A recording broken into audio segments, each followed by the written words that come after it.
kanca-kanca sugeng enjing. Kula Ella Rahmawati ajeng lunga menyang kutha Surakarta. Kula lunga menyang Solo kalian kanca-kanca kula numpak sepur KRL. Ajeng mlaku-mlaku menyang Kampung Batik Kauman Solo kangge garap tugas UAS Basa Jawa. Enjing, nama kula Ella Rahmawati. Kula saiki ana ing Kampung Batik Kauman Surakarta. Ayo melu aku mlaku-mlaku ning Kampung Batik Kauman Surakarta. Kampung Batik Kauman iku dadi pusat batik paling tuwa ing kutha Solo. Panggone ora adoh saka dalan Slamet Riyadi lan Rajiman. Mlebu pinuju Kampung Batik Kauman iso ditampuh kanggo bis Batik Solo Trans utawa BTS saka stasiun Balapan. Ngendikaake sejarah Kampung Batik Kauman biyen iku permukiman kaum abdi dalem kraton Kasunanan karo nglestarekake tradisi carane ngebatik dibanding kalian laweyan.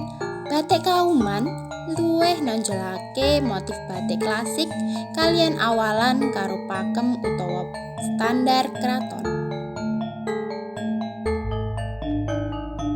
Iso ngendikaake motif batik Kauman luwih dilestarikake motif batik amarga dikenakake ing kraton Kasunanan. Kampung batik iki dianakake saka taun 2006. Arek utawa fasilitas Kampung Batik Kauman iku yaiku 1 tumbas oleh-oleh, 2 khusus ngebatik, 3 kutha estetik, 4 wisata kuliner. Monggo kanca-kanca ningali utawa mirsani video neng Kampung Batik Kauman Kutha Solo. Sugeng mirsani.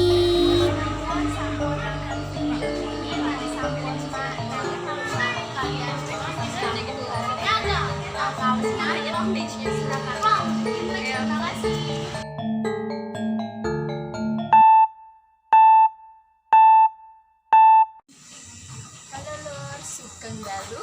Saiki aku lagi ing omah sawah Ngayogyakarta. Neng ngendi panggon tradisional Bantul Ngayogyakarta.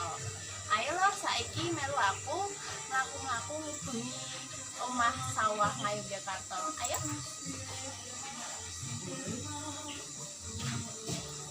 Warung omah sawah utawa UWS panggoning ing Timbulharjo, Sewan Bantul, Ngayogyakarta. Panggone iku ing tengah sawah, tengen lan diputeri kalian sawah. Dalan mlebu desa aspalan sing iso dilewati simpangan mobil. Warung iki buka saka jam 8 esuk tekan jam 12 wengi. Panggone iki iso dienggo dahar. Iki khusus nyediake kuliner Jawa desa yaiku janganan kelor, bung, brongkos. Tapi sayange pas awak kundono jajanan pasarane wis tutup diganti bakmi Jawa khas Yogyakarta. Ning panggon iki nuansa sing disajike yaiku isih saka bangunan tradisional saka bambu dipepaki kalian barang-barang tradisional. Misale becak, wayang, pit, alat-alat masakane isih nganggo perabotan tradisional. Saiki awakku ameh metu tumbas mangan lan ombenan. Aku tuku magelangan kalian wedang jahe.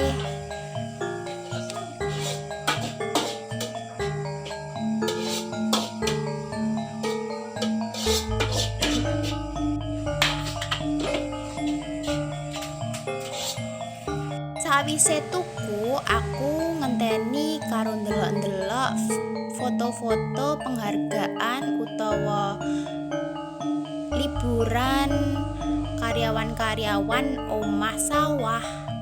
Nah, iki panganane wis dadi lur. Iki wedang jahe lur. Wedang jahe iki omenan tradisional.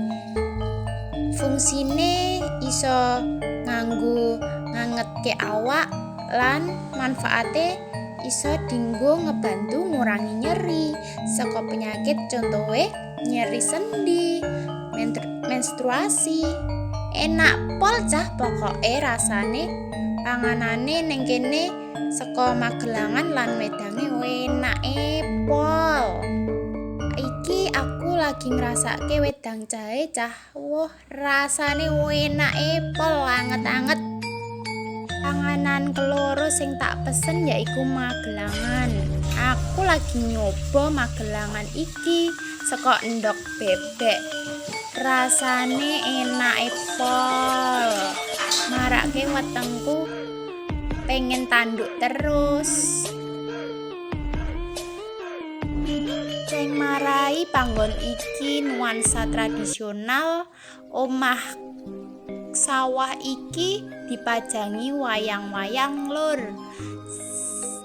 Dadine kaya omah desa ngono. Monggo mirsani video kula.